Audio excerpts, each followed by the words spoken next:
Hello everyone, आज date है 10 जनवरी 2023 और द हिंदू न्यूज एनालिसिस में आपका स्वागत है। इस वीडियो में हम द हिंदू की इंपोर्टेंट न्यूज को एग्जाम के पॉइंट ऑफ व्यू से डिस्कस करेंगे। नीचे डिस्क्रिप्शन बॉक्स में Telegram channel Volcano IAS academy का लिंक दिया हुआ है।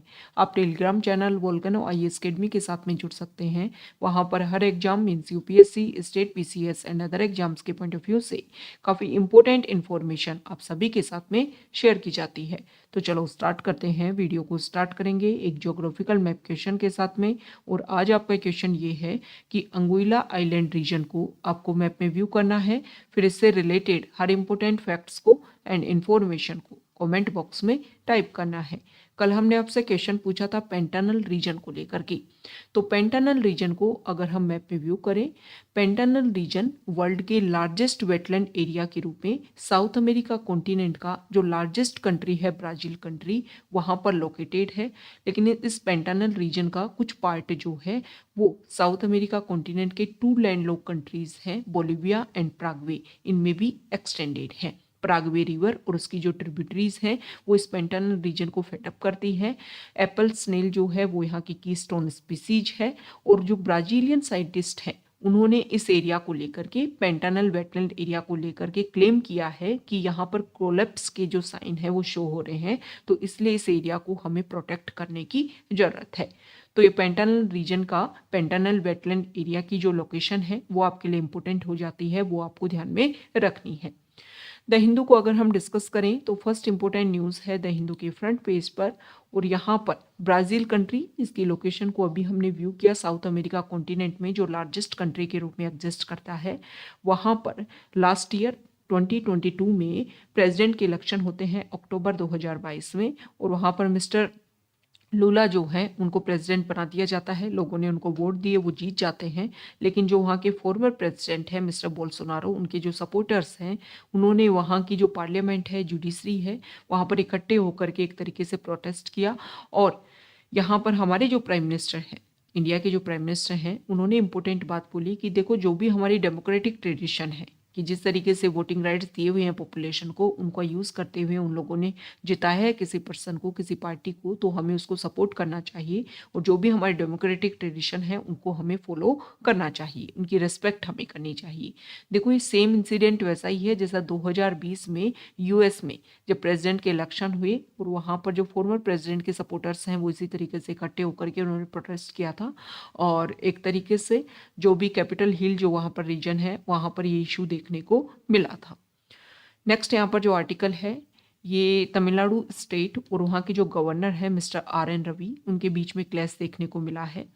तो इशू क्या है कि आर्टिकल 176 हमारे कॉन्स्टिट्यूशन का ये बोलता है कि गवर्नर जो है वो जब जनरल इलेक्शन होते हैं उसके बाद में जब फर्स्ट सेशन होता है उस टाइम में, और एवरी ईयर का जो फर्स्ट सेशन होता है लेजिस्लेटिव असेंबली का, उसमें तो उसमें जो है गवर्नर का स्पीच होता है। तो यहाँ पर तमिलनाडु के जो गवर्नर हैं वो स्पीच देने के लिए आए, लेकिन बेसिक प्रॉब्लम क्या हुई कि जो स्पीच तैयार किया गया था वहाँ की गवर्नमेंट के द्वारा, वहाँ पर कुछ पॉइंट्स जो हैं उनको स्किप किया गवर्नर ने। जैसे कि प्रेजेंट टाइम में जो पार्टी है वहाँ पर DMK पार्टी, उन्होंने क्या क्या काम किया उसको लेकर के कुछ पॉइंट रखे गए थे।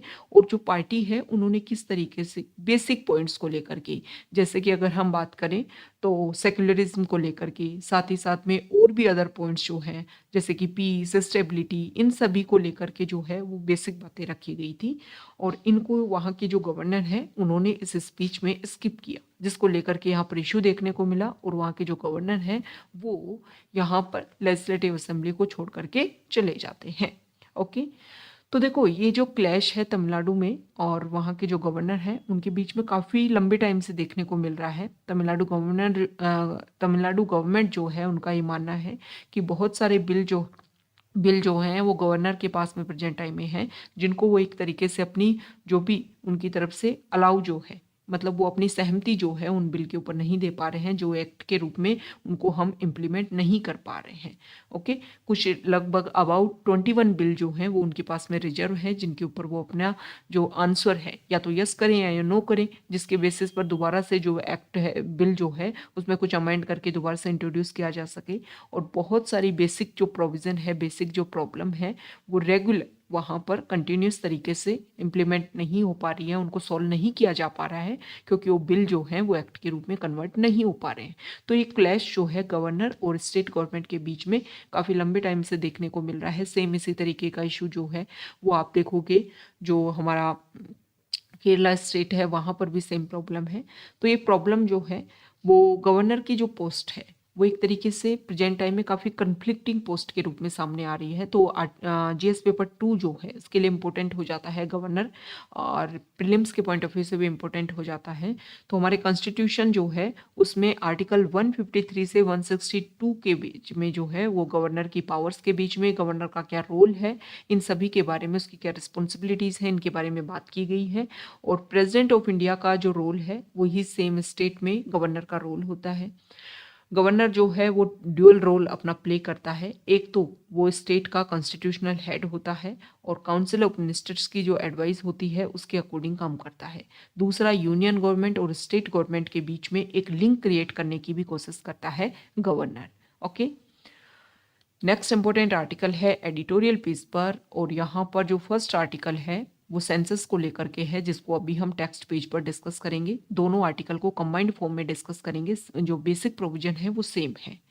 सेकंड, यहाँ पर जो आर्टिकल है वो रिलेटेड है कि सेम सेक्स मैरिज को लेकर के जो पिटीशन डाली गई, तो सुप्रीम कोर्ट ने क्या किया कि अलग अलग हाई कोर्ट में जो भी पिटीशन है उनको सुप्रीम कोर्ट में ट्रांसफर करवा लिया, और वो अब इसको डिस्कस करेंगे।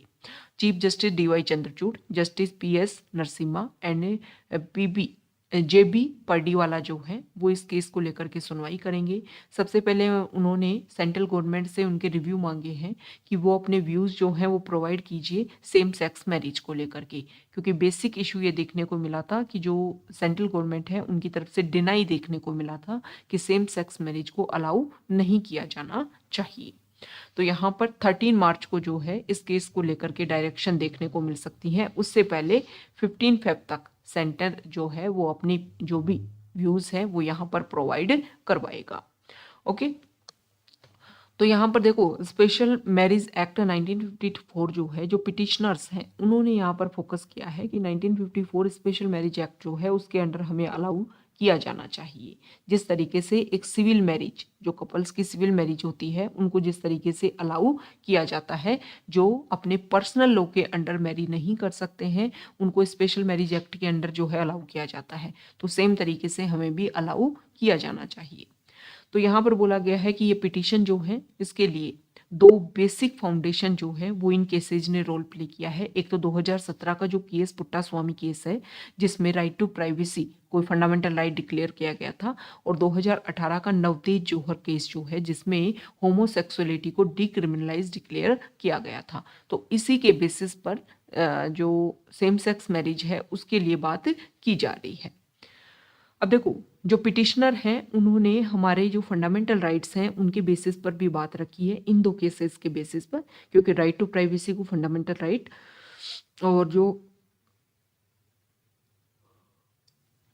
होमोसेक्सुअलिटी जो है जिसको डिक्रिमिनलाइज कर दिया गया उसी के बेसिस पर यहाँ पर बोला गया है कि आर्टिकल 14, आर्टिकल 19 और आर्टिकल 21 जो है उसके बेसिस पर हमें fundamental rights on life and liberty जो है वो इसमें इंक्लूड होते हैं।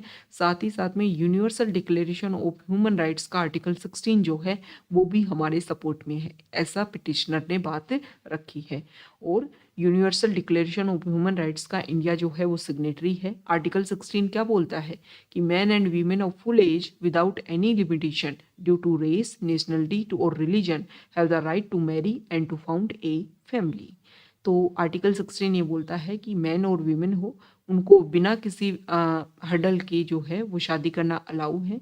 उनके बीच में रिलीजन, रेस, नेशनलिटी जो है वो कोई भी हर्डल क्रिएट नहीं होगी, और उनको अपना फैमिली बनाने का पूरा अधिकार है, और इसके बेसिस पर वो ये जो सारी चीज़ें हैं वो कर सकते हैं।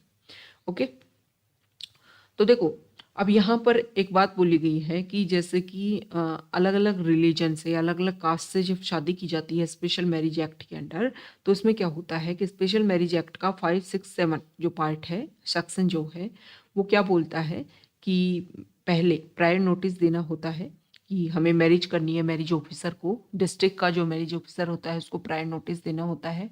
और जो डिस्ट्रिक्ट का जो मैरिज ऑफिसर होता है वो क्या करता है कि जो भी नोटिस होता है उसको पब्लिसाइज करता है कि कोई भी ऑब्जेक्शन तो किसी को नहीं है।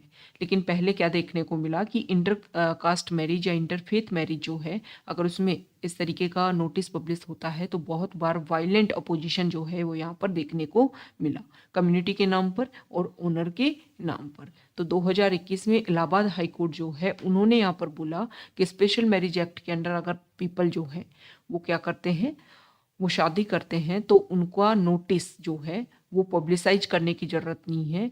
अगर वो बोले उनकी तरफ से अलाउ किया जाए तभी पब्लिसाइज किया जाए, नहीं तो जो मैरिज ऑफिसर है वो इसको पब्लिसाइज ना करे। ओके, मतलब राइट टू प्राइवेसी की बेसिस पर कि एक तरीके से स्पेशल मैरिज एक्ट को लोग फॉलो कर रहे हैं तो कुछ बेसिक इशू होंगे, तो जो राइट टू प्राइवेसी है उसको यहाँ पर फॉलो करने की जरूरत है।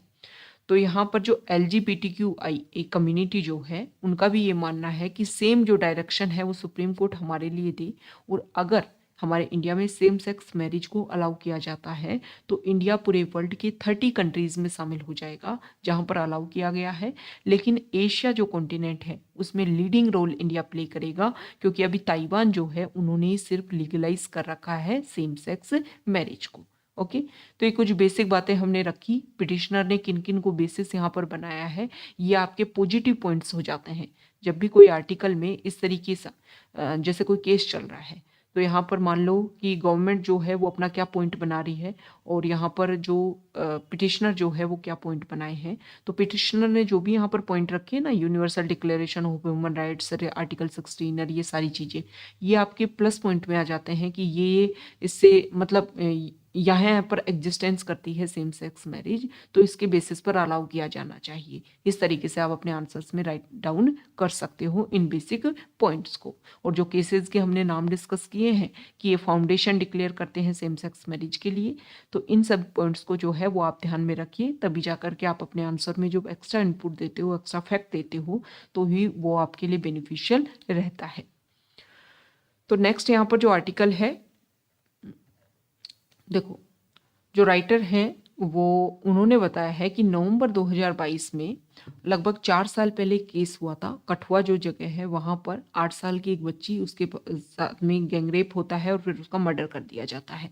तो जो भी लोग उसमें शामिल थे, अभी सुप्रीम कोर्ट ने क्या किया है कि उसमें जो भी लोग, जो भी अक्यूज्ड पर्सन थे, उनमें से एक जो है वो अपने आप को जुवेनाइल जो है वो क्लियर कर रहा था at the time of the commission of the offence, be tried as an adult. Okay, तो उनको उनको लेकर के यहाँ पर जो बेसिक प्रॉब्लम है उसी को यहाँ पर सोल्व किया गया। राइटर का मेन फोकस ये है कि देखो अभी एज का जो डिसाइड किया जाता है वो मैक्सिमम बर्थ सर्टिफिकेट या स्कूल में जो भी डेट है उसके बेसिस पर किया जाता है, लेकिन राइटर ने यहाँ पर कुछ बेसिक बातें बताई हैं और इसके बेसिस पर फोकस किया है कि बर्थ एंड डेथ सर्टिफिकेट जो है वो मैंडेटरी है और इसके ऊपर हमें ज़्यादा से ज़्यादा फोकस करने की ज़रूरत है। तो देखो यहाँ पर जो अक्यूज्ड है उन्होंने अपनी 15 ईयर एज रखी है। उन्होंने बोला है कि हमने क्या किया, जो एज जो है वो 15 ईयर एज है, और ऐसा उनका जो बर्थ सर्टिफिकेट है जो वहाँ के म्यूनिसिपल कॉरपोरेशन के द्वारा अलाउ किया गया है। दूसरा उनका स्कूल में जो रजिस्ट्रेशन है उनमें भी डिफरेंस देखने को मिला, दोनों में 8 महीने का जो है वो गैप दिखाई देता है। तो उसके बेसिस पर ये आप क्लियर कर सकते हो कि जो उनकी real date of birth and year जो है वो रजिस्टर नहीं है। और जम्मू एंड कश्मीर का जो जुवेनाइल जस्टिस रूल्स है 2014 का, वो स्टेट करता है कि स्कूल और म्यूनिसिपैलिटी जो डॉक्यूमेंट्स है वो डिटरमाइन करेंगे एज को लेकर के। लेकिन अब यहाँ पर जो पर्सन है उसकी एज ज़्यादा है लेकिन कम करके यहाँ पर शो की गई है, तो उसको एक तरीके से जुवेनाइल के रूप में ट्रीट किया जाए और फिर 18 एज जब वो कंप्लीट करे तो उनको रिलीज़ कर दिया जाए। तो इसी को लेकर के यहाँ पर जो कोर्ट है उन्होंने कुछ मेडिकल ओपिनियन जब मांगे कि यहाँ पर डिफरेंस है भाई उनके स्कूल के सर्टिफिकेट में और जो म्यूनिसिपल कॉरपोरेशन के द्वारा जो उनका बर्थ सर्टिफिकेट है उनमें, तो यहाँ पर कोर्ट ने जब अलग अलग मेडिकल यहाँ पर ओपिनियन अपने रखे, मेडिकल टीम ने अपनी बात रखी, physical, dental and radiological examination करने की बात बोली, तो जो यहाँ पर उनकी एज जो है वो 19 एज शो हुई कि प्रेजेंट टाइम में उनकी एज जो है वो 19 एज है। कोर्ट ने यहाँ पर बेटर टेक्निक के ऊपर भी फोकस किया कि विजडम टीथ टेक्निक जो है उसके ऊपर बनाया जाए, साथ में एपिजेनेटिक क्लॉक टेक्निक जो है इसमें भी फोकस किया जाए, जिसके थ्रू जो है डीएनए मिथाइलेशन जो लेवल होता है वो चेक किया जाता है, जिसमें काफ़ी लो एरर शो होता है। तो यहाँ पर फोकस किया कोर्ट ने, बोला कि इंट्रोड्यूस ये जो प्रोसीजर है जो डीएनए मिथाइलिन लेवल को चेक करने का, ये अच्छा प्रोसीजर है, इसमें एरर होने के चांसेस जो हैं वो काफ़ी कम है, इसको इंडिया में इंट्रोड्यूस किया जाए। मेडिकल एक्सपर्ट जो हैं वो एज का estimation is only an opinion not a statutory substitute for proof, it assume importance because the date of birth is not recorded truthfully by all.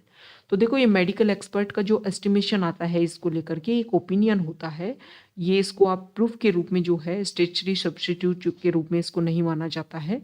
तो यहाँ पर जो भी गैप देखने को मिल रहा है उसको फिल करने के लिए, तो यहाँ पर राइटर ने फोकस किया है कि जैसे आप जो आपकी विजडम टीथ है उसके ऊपर फोकस कर सकते हो, तो उसको केस भी यहाँ पर शो किया गया है कि एक रेंज जो है वो शो करती है, जो third molar and fourth molar जो है वो आता है, तो उस मोलर को लेकर के उसका एग्जिस्टेंस जो है वो वेरी करता है। कई पर्सन जो होते हैं उनके 15 to 18 एज में आ जाता है, कईयों में एडल्ट एज में देखने को मिलता है, तो इसमें भी जो वेरिएशन जो है वो देखने को मिलता है। इशू जो है दूसरा एक बेसिक क्या है कि आपकी जो मेन बोन्स हैं जैसे कि फीमर है, फिबुला है, टिबिया है, और यहाँ पर अल्ना है, रेडियस है, मतलब जो आपकी लॉन्ग बोन है, इनकी लेंथ के साइज पर, इनके स्ट्रेंथ के साइज पर भी जो एज है वो डिसाइड की जा सकती है। लेकिन इसमें भी डिफरेंस देखने को मिल सकता है रीजन के बेसिस पर, साथ ही साथ में हम क्लाइमेट के बेसिस पर, बहुत सारी चीज़ें जो होती हैं क्लाइमेटिक, डायटिक, हेरिडिटरी, ये कुछ फैक्ट होते हैं जो इफ़ेक्ट करते हैं किसको, जो बोन होती हैं उनकी लेंथ को, उनकी स्ट्रेंथ को। तो यहाँ पर राइटर ने बोला है कि देखो 2012 से 2014 के बीच में जो 100 केसेस हुए माइनर गर्ल के खिलाफ में, जो रेप के केसेस हुए, उनमें ये बात देखने को मिल रही है कि minor only in less than 1/3 of the cases, मतलब जो केसेस थे उनमें से कुछ लोग माइनर थे और उनका जो स्कूल सर्टिफिकेट है वहाँ पर क्लेम किया जाता है कि वो माइनर है, लेकिन रियलिटी में अगर उनकी एज पता की जाए तो ज़्यादा एज है। तो यहाँ पर उन्होंने फोकस किया है कि मैक्सिमम जो है United Nation children's fund report 2016 की अगर हम बात करें तो इंडिया में 5 साल से कम एज के जो बच्चे हैं उनमें से 72% जो है उनका ही बर्थ जो है वो सर्टिफाइड है। ओके, 26 मिलियन एवरी ईयर जो चिल्ड्रन है, और उनमें से 10 मिलियन जो बच्चे हैं वो अनरजिस्टर्ड होते हैं, उनका बर्थ सर्टिफिकेट जो है, बर्थ डेट जो है वो रजिस्टर्ड नहीं होती है। तो हमारा जो सस्टेनेबल डेवलपमेंट गोल है उसका गोल 16 ये बोलता है कि लीगल आइडेंटिटी जो है वो सभी की होनी चाहिए, बर्थ रजिस्ट्रेशन जो है होना चाहिए, और 2030 तक हमें ये टारगेट कंप्लीट करना है। अगर हम नेशनल फैमिली हेल्थ सर्वे की बात करें तो इंडिया का जो इंस्टीट्यूशनल डिलीवरीज है वो इंक्रीज हुई है 2019-21 में। जो नेशनल फैमिली हेल्थ सर्वे 5 जो है उसमें 2005-6 का जो national family health survey 3rd जो है तब 40% इंस्टीट्यूशनल डिलीवरी होती थी और अब हो गई है 88%। तो हमें क्या करना है, जो भी रजिस्ट्रेशन होता है उसमें बर्थ सर्टिफिकेट जो है वो बनाया जाना चाहिए, और अगर नहीं बनवाया जाता है तो उनके ऊपर कुछ फाइन जो है वो चार्ज किए जाने चाहिए, ताकि इस तरीके की जो प्रॉब्लम है, गैंग रेप, इस तरीके के इशू जो है उनको ईजिली सोल्व किया जा सके। ओके, नेक्स्ट इंपोर्टेंट आर्टिकल है तो टेक्स्ट पेज पर, तो यहाँ पर हम डिस्कस करेंगे। पहले तो यहाँ पर जो आर्टिकल है, तो केरला में जो वायनाड वाइल्ड लाइफ सेंचुरी है वहाँ पर ह्यूमन और एनिमल के बीच में काफ़ी कन्फ्लिक्ट देखने को मिल रहा है। वहाँ पर एलिफेंट जो है वो काफ़ी ज़्यादा इफेक्ट कर रहे हैं जो भी विलेजेस एरिया हैं रीजनल एरिया में, और वहाँ पर जो भी पॉपुलेशन रह रही है उनके साथ में जो है काफ़ी ज़्यादा कन्फ्लिक्ट दिखाई दे रहा है। तो यहाँ पर जो आर्टिकल है इसमें देखो ये बताया गया है कि बेसिक प्रॉब्लम क्या है। बेसिक प्रॉब्लम ये है कि फॉरेस्ट एरिया डिक्रीज हो रहे हैं, जो वाइल्ड लाइफ जो है उनका लिविंग एरिया जो है वो डिक्रीज हो रहा है, ह्यूमन का एनक्रोच इंक्रीज हो रहा है, जिसकी वजह से जो कन्फ्लिक्ट हैं वो इंक्रीज हो रहे हैं। तो हमें फोकस ये करना है कि वाइल्ड लाइफ का जो लिविंग एरिया है वहाँ उनको जो है without any encroachment, without any interfere जो है उसको रहने दिया जाए, ताकि ये जो प्रॉब्लम्स हैं वो काफ़ी ज़्यादा सॉल्व हो सके। यहाँ पर जो आर्टिकल है इसमें जो सेंसस के कंडक्शन को लेकर के है, और ये सेम आर्टिकल एडिटोरियल पेज पर था। तो क्या हो रहा है कि अभी जो भी एडमिनिस्ट्रेटिव बाउंड्रीज हैं उनको सीज कर दिया गया है फिर से। तो ये बताया गया है कि जब एडमिनिस्ट्रेटिव बाउंड्रीज को सीज किया जाता है तो उसके 3 मंथ्स बाद में जो है वो सेंसस स्टार्ट हो सकती है। तो यहाँ पर बोला जा रहा है कि सितंबर 2023 से सेंसस जो है वो स्टार्ट हो सकती है, लेकिन 2024 में हमारे जनरल इलेक्शन होंगे और लगभग 11 मंथ का जो टाइम है वो सेंसस कंडक्शन में लगता है, क्योंकि फर्स्ट फेज में क्या होता है, जो हाउसेज हैं उनका रजिस्ट्रेशन होता है, और सेकेंड फेज में जो है वो पॉपुलेशन को लेकर के, मतलब एजुकेशन को लेकर के, साथ ही साथ में जो भी अदर पॉइंट्स होते हैं उन सभी को फोकस करते हुए क्या किया जाता है, सेंसस कंडक्ट की जाती है। Population, education, religion, economic activity, schedule caste, schedule tribe जो है इनके डाटा सेकेंड टर्म में इकट्ठे किए जाते हैं। तो अगर हम हमारे फोकस की बात करें या ट्रेडिशन की बात करें तो 1881 में इंडिया में जो फर्स्ट एक प्रॉपर तरीके से जो है वो सेंसस कंडक्ट करवाएगी, और 2021 में इशू देखने को मिला। किसकी वजह से? कोविड पेंडेमिक की वजह से। तब से रेगुलर जो है वो सेंसस कंडक्ट होती हुई आ रही है। अब देखो इस डिले का क्या रिजल्ट देखने को मिलेगा। डिले का रिजल्ट यहाँ पर एग्जाम्पल फोकस किया गया है किसके ऊपर? पीडीएस सिस्टम के थ्रू। तो अभी प्रेजेंट टाइम में क्या होता है कि नेशनल फूड सिक्योरिटी एक्ट 2013 जो है उसके अकॉर्डिंग अगर हम बात करें तो हमारे इंडिया की 75% रूरल पॉपुलेशन और 50% अर्बन पॉपुलेशन, मतलब टोटल कंट्री की जो पॉपुलेशन है उसका 67% जो है वो नेशनल फूड सिक्योरिटी एक्ट के अंडर आता है। मतलब 121 करोड़ में से जो लोग हैं वो 67% जो लोग हैं वो इसके अंडर कवर हो रहे हैं। ओके, तो यहाँ पर बताया गया है कि 121 करोड़ जो है वो 2011 के अकॉर्डिंग पॉपुलेशन, तो उसमें से 80 करोड़ जो है उसमें शामिल हो रहे हैं। लेकिन अभी प्रेजेंट टाइम पॉपुलेशन इंक्रीज हो गई है, तो उसका 67% अगर हम डिस्कस करें तो 92 करोड़ पीपल जो है वो इसमें अंडर जो कवर किए जा रहे हैं। तो यहाँ पर बेसिक फोकस ये है कि टाइम के साथ में पॉपुलेशन बढ़ी है, कौन से एरिया में क्या क्या डिफरेंस क्रिएट हुए हैं सेक्स रेशियो को लेकर के, एजुकेशन को लेकर के, कौन सी एससी में किस तरीके से इंक्रीज हो रहा है, किस तरीके से डिक्रीज हो रहा है, एसटी में क्या इंक्रीज देखने को मिल रहा है।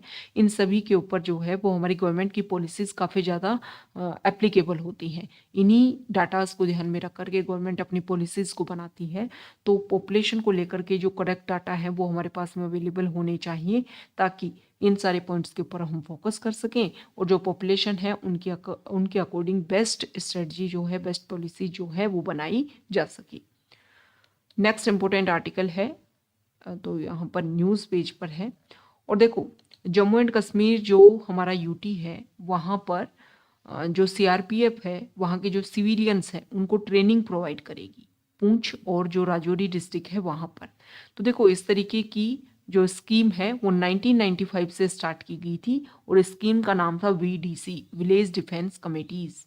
तो उस टाइम में भी ये डिसाइड किया गया था कि टेररिस्ट जो हैं उस टाइम हिंदू कम्युनिटीज़ को टारगेट कर रहे थे। तो उस टाइम जम्मू के जो 10 डिस्ट्रिक्ट हैं वहाँ पर जो लोग हैं उनको इसी तरीके की मिलिट्री जो है वो ट्रेनिंग दी गई थी, लेकिन इसकी वजह से काफ़ी ज़्यादा इश्यूज भी क्रिएट हुए, जिसकी वजह से इस स्कीम को फिर बाद में बंद कर दिया गया, और अभी प्रेजेंट टाइम में इस स्कीम का नेम चेंज करके विलेज डिफेंस गार्ड इसका नया नाम रखा गया है, और इसके बेसिस पर ये सारी एक्टिविटी, ये सारी ट्रेनिंग जो है उनको दी जाएंगी ताकि वो अपना सेल्फ प्रोटेक्शन कर सकें। नेक्स्ट इम्पोर्टेंट आर्टिकल है, और यहाँ पर जो आर्टिकल है देखो उत्तराखंड जो स्टेट है वहाँ पर जोशीमठ जो रीजन है वहाँ पर आप सभी को पता है कि वो एरिया जो है काफ़ी ज़्यादा इफेक्ट हो रहा है। वहाँ पर लैंड सब्सिडेंस जो है वो देखने को मिल रहा है। तो यहाँ पर अपोजिशन पार्टीज़ ने क्लियर किया है कि नेशनल कैलेमिटी जो है उसको डिक्लेयर किया जाए। अब नेशनल कैलेमिटी जो है वो कैसे डिक्लेयर की जाती है? तो देखो हमारा जो डिजास्टर मैनेजमेंट एक्ट है 2005 का, वो डिजास्टर मैनेजमेंट एक्ट जो है वो क्लेम करता है कि डिजास्टर होती क्या है।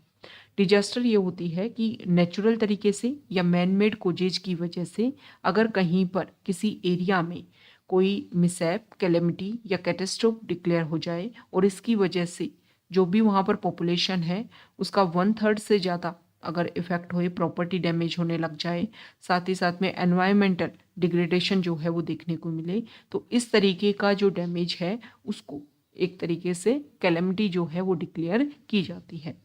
अब जो नेशनल डिजास्टर है इसको क्लासिफाइड करने का क्या और तरीका भी है क्या? देखो इस एक्ट में तो डिजास्टर जो है उसको क्लियर किया गया कि डिजास्टर ये होती है, नेचुरल भी हो सकती है और मैन मेड भी हो सकती है। लेकिन अदर प्रोविजन की अगर हम बात करें तो एग्जीक्यूटिव लेवल पर और लीगल लेवल पर कोई भी प्रोविजन नहीं है ताकि कोई भी नेचुरल कैलेमिटी को एक नेशनल कैलेमिटी जो है वो डिक्लेयर किया जा सके।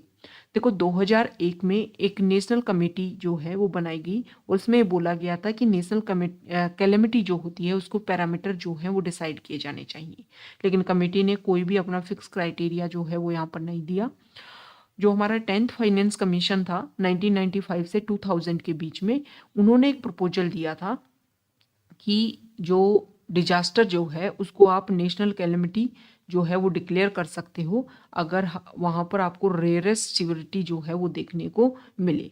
अब ये रेयरेस्ट सिवियरिटी क्या होगी इसका जो एक्सप्लेनेशन है वो यहाँ पर नहीं देखने को मिला, तो केस टू केस बेसिस पर जो है जो भी इशू है उनको डिक्लेयर किया जाए। अब नेशनल कैलेमिटी होने से होगा क्या, क्यों डिक्लेयर करवाने की बात की जा रही है? तो देखो जब नेशनल कैलेमिटी डिक्लेयर किया जाता है तो इसमें क्या होता है कि जो स्टेट गवर्नमेंट होता है उनको इस नेशनल लेवल से सपोर्ट मिलने लग जाता है। सेंटर जो है वो यहाँ पर अपनी एनडीआरएफ की टीम भेज करके एक तरीके से जो भी असिस्टेंस है वो प्रोवाइड करता है। एक कैलेमिटी रिलीफ फंड जो है वो यहाँ पर सेट किया जाता है जिसमें 3:1 सेंटर और स्टेट जो है वो यहाँ पर फंड प्रोवाइड करता है। और इस फंड में अगर रिसोर्सेज जो है वो इनएडिक्वेट हो तो नेशनल कैलेमिटी कंटिजेंसी फंड जो है वो यहाँ पर 100% सेंटर के द्वारा इसको फंड किया जाता है। तो इसकी वजह से स्टेट को काफ़ी ज़्यादा बेनिफिट देखने को मिलता है और इसीलिए यहाँ पर नेशनल कैलेमिटी जो है उसको डिक्लेयर करवाने की बात की जा रही है। नेक्स्ट इंपॉर्टेंट आर्टिकल है फॉरेन पेज पर और यहाँ पर आर्टिकल रिलेटेड है, देखो यूएन जो है उन्होंने कुछ इंपॉर्टेंट बात बोली है।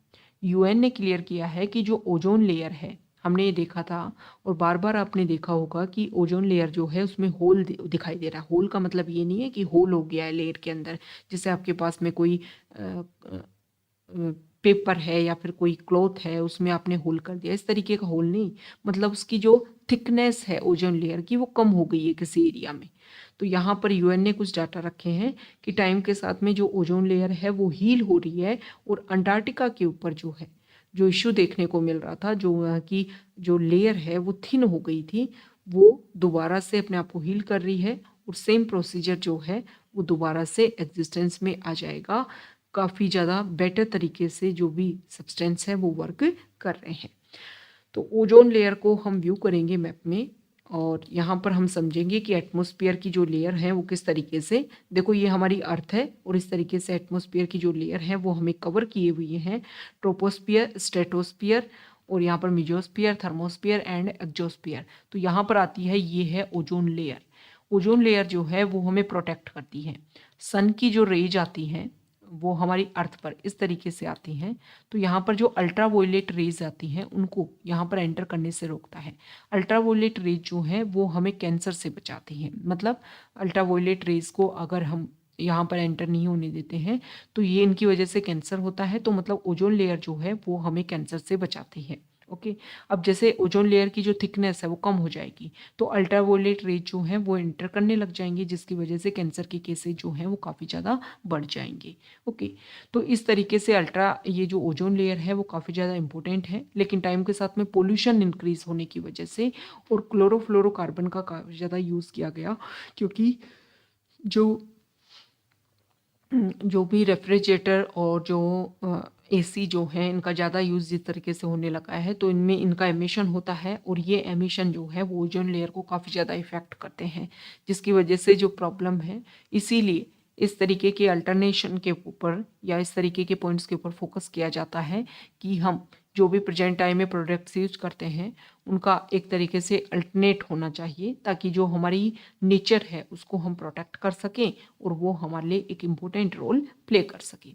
तो ये आज का हमारा द हिंदू न्यूज़पेपर का डिस्कशन था और अगर आप यहाँ तक आए हैं, वीडियो आपको अच्छा लगा है तो प्लीज़ वीडियो को लाइक कीजिए, शेयर कीजिए और चैनल को सब्सक्राइब कीजिए। Okay, thank you.